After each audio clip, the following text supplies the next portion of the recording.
Hi, I'm Malcolm. And I'm Rachel. We're two Canadians living on our 39-foot mainship trawler, living an adventure of a lifetime.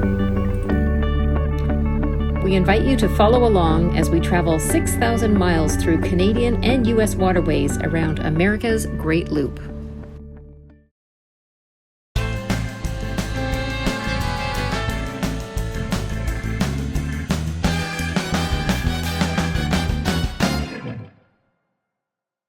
About to leave Hammond, and there's quite a lot of swell, so we're just watching another looper leave before us to head to the Cal-Sag Canal, and we're hoping that everything will be fine to get there, but it looks pretty choppy and a lot of swell, so it's probably just us that will feel uncomfortable, but the boat can hopefully manage it.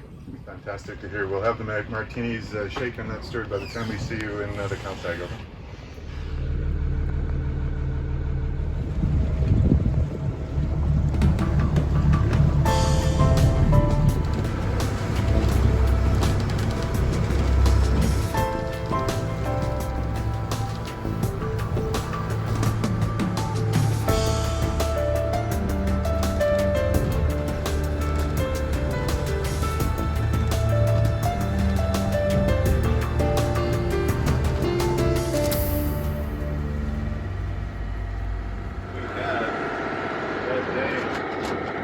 Near Mackinac Island. When we came out to go to Grand Haven. Yes. We left Grand Haven. Went to St. George.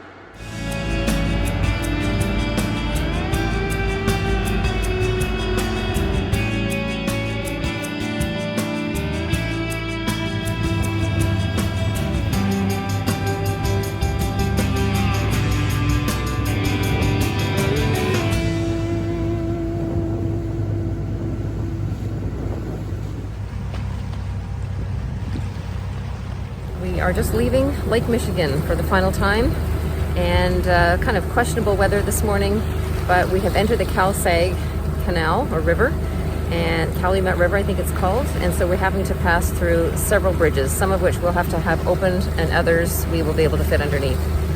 Hopefully we'll have a smooth ride today. At least we're off the big lake.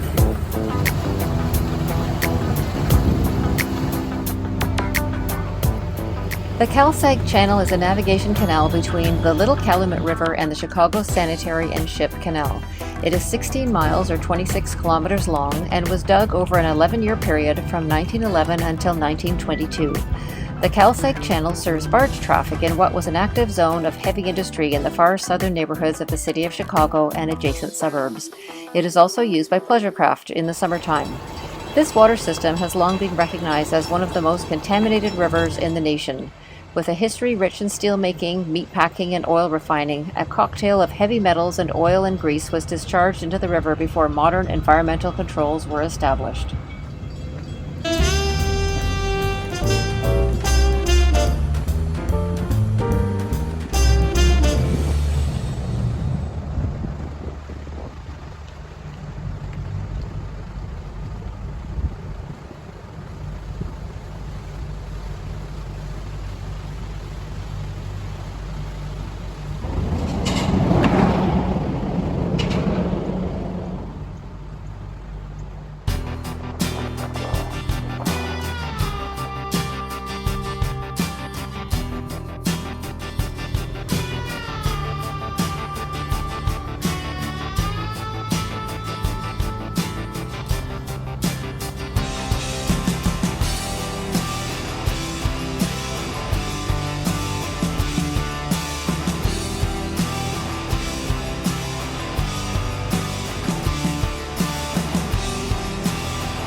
Are they hitting?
lock in the CalSag River, and it's a big one. These are commercial size.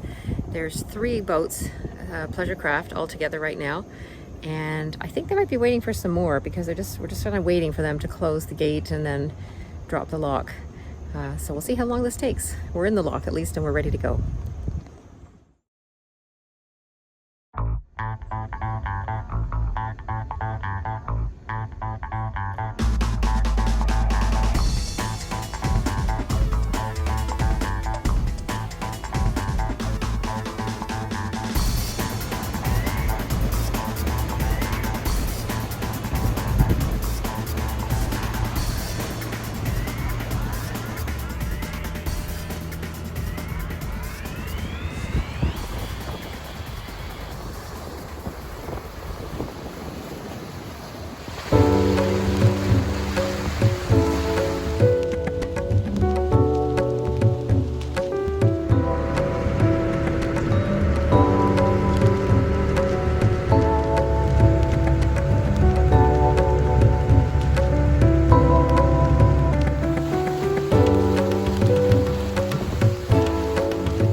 It's going well.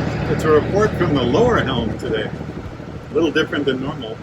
We're on the Cal-Sag, which is taking us all the way to the Joliet wall, where we're going to be tonight. The pace is a little slower. We're running at around 6.2 knots, but the water is flat and there's no wind because we're off the lake. So we are done with Lake Michigan. Which it was fun, but it was also very nerve-wracking. So we're done with that. We're on our way going under bridges, and next stop is St. Louis.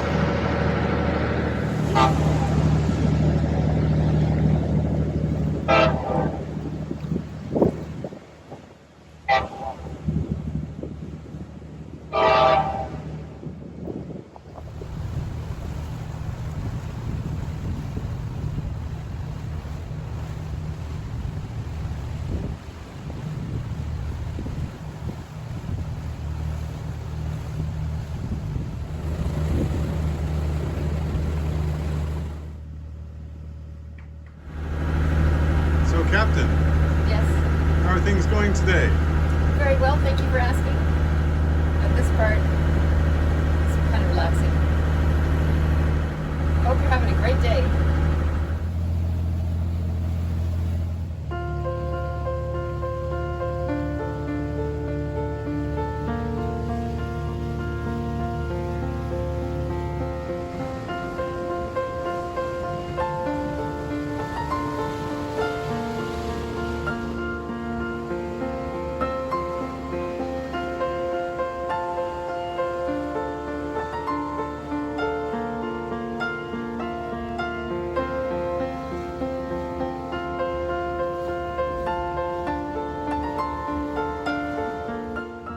Whistle signals were developed before the advent of VHF radios for communication between passing vessels, so there would be no misunderstanding between them upon which side the vessels would pass each other.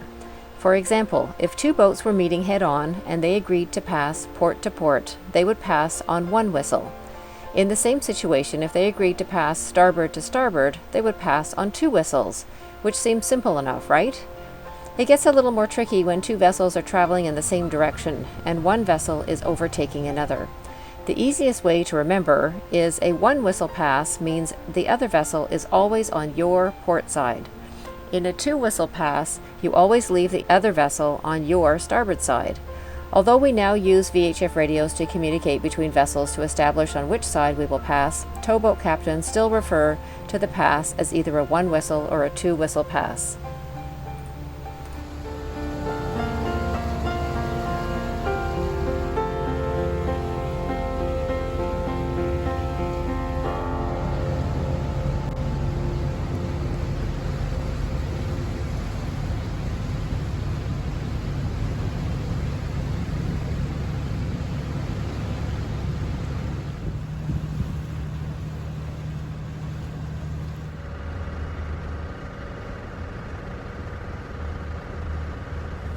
This is just a little bit different landscape than Lake Michigan.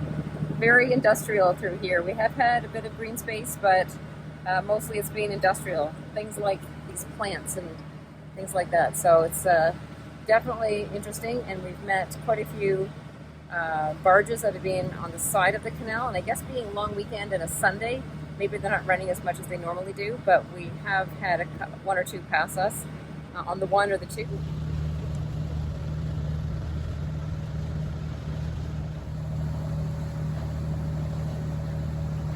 Today we had rain forecast, and it sort of approaching from the east towards Chicago and that direction, and strangely enough the winds were from the north, so that we weren't quite sure why that was going on, but somehow we managed to avoid the rain as we entered the rivers. So it was kind of nice actually not to worry about that. We were actually piloting from the lower helm because we were expecting rain partway through this trip. And so Malcolm's actually just moved upstairs to the flybridge because it's a little easier to see when you're on the canals. And it's kind of nice not to worry about getting wet. Like a little sprinkle doesn't hurt, but it's just not so fun, especially probably going through this area in the rain. Anyway, it turned out to be not a bad day and an interesting ride too. Along with two other boats, we have reached the Lockport Lock, and we're just waiting for it to open. There's a flashing red light, which means the lock is being prepared, and the red light means not to go in. So we're all kind of just hovering out in this area here, waiting for a signal to go into the lock. I believe this has a wicket, which is like a gate that falls down for us to sort of drive over once it's been opened properly. So it shouldn't take too long, but this is where very large commercial barges and vessels come through, so those ones do take a long time. On our last lock, there were like bollards, I guess, along the wall where they're too far apart to fasten forward and stern on our size of boat, a 40-foot vessel. So what we suggest doing is fastening midship, and some people actually just leave their engine running and float in the middle. The lock master said we could do that, but we all just fastened up. And if you can reach forward and stern, I guess that's probably better. But for us, it was easy just to loop it around. And as we went down, you have to make sure the rope is not tied, because your boat will start to tip. So you have to keep it snug as you go down, but loosen it off a bit at a time. So that's how these locks work, as opposed to the Rideau Canal, where it's more just for pleasure craft. It's a much smaller lock, and they have cables that run down. So you loop around your front rope and your stern rope, and you monitor it as you go up or down, and you don't tie it off again, but you have two ropes. So two people are required to lock through on those locks. And it's kind of the same as the Trent Severn as well. That's a pleasure boat route. So the commercial locks are different. Some of them we've seen have floating bollards, which goes up and down with the water. And so you loop around the midship usually, and you can tie it off, and then you can go down or up with the bollard. So that's a really good way too, and I think we'll probably see some of that at some point. So far, the first lock we had wasn't a floating one. And it was, I think, I don't know, about a 6-foot drop, so our rope was long enough. But if you were going up or down really far and you didn't have a floating bollard, you need a really long rope.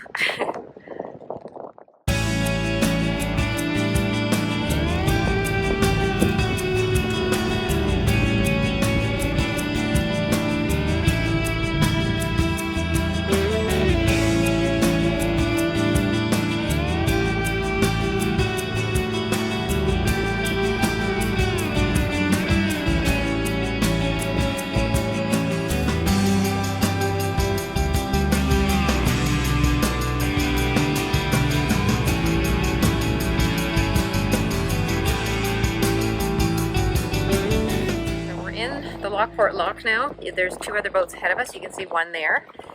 We're just tied up midship, and there's so much wind, we're kind of at a weird angle, but that's kind of how we're all positioned right now. They've just put the wicket up at the other end, and soon they'll lower us, and we just found out it's 40 feet drop, so we're going to see quite a difference between our position now and where we end up at the bottom of this lock. Ooh. I guess that's the signal that they're going to start emptying the water.